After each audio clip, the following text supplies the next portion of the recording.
Good morning.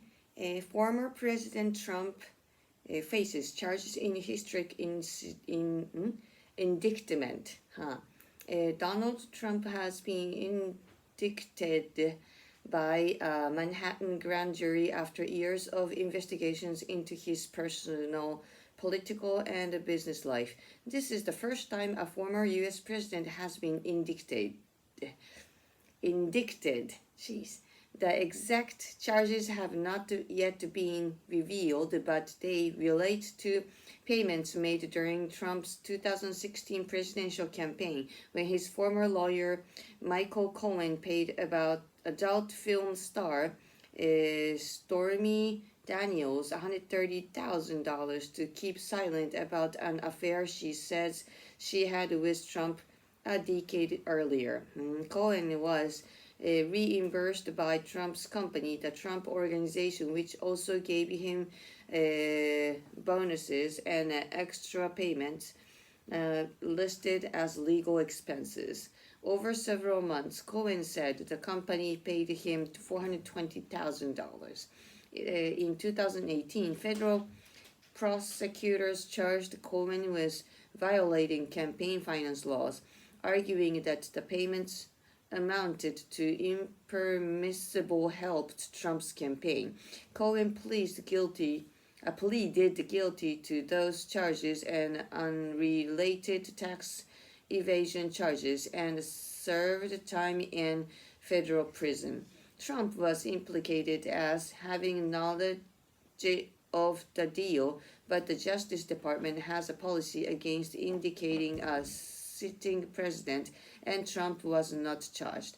However, after the Trump Organization was convicted on tax fraud charges in December 2022, Manhattan District Attorney Alvin Bragg decided to take a fresh look at the Daniels case.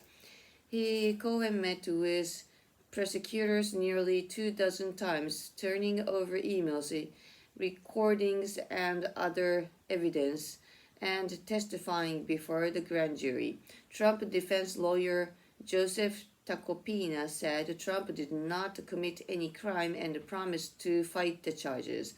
The indictment sets up a never-before-seen spectacle, a former president having his fingerprints and mugshot taken. That is very interesting, mugshot taken.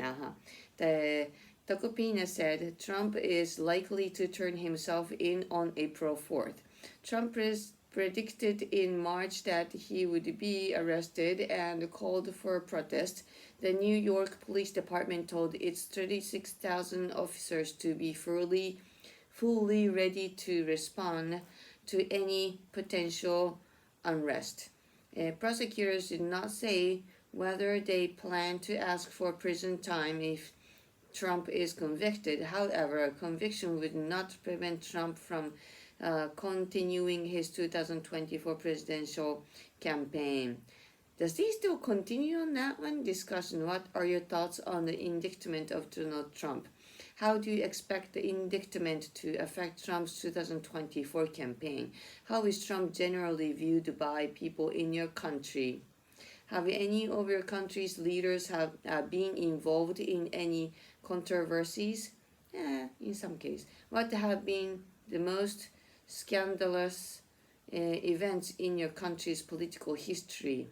Further discussion. How closely do you follow U.S. politics?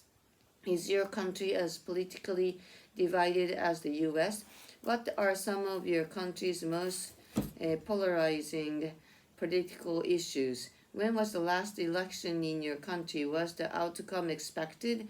What issues do you think will be at the forefront of your country's next election? Politics.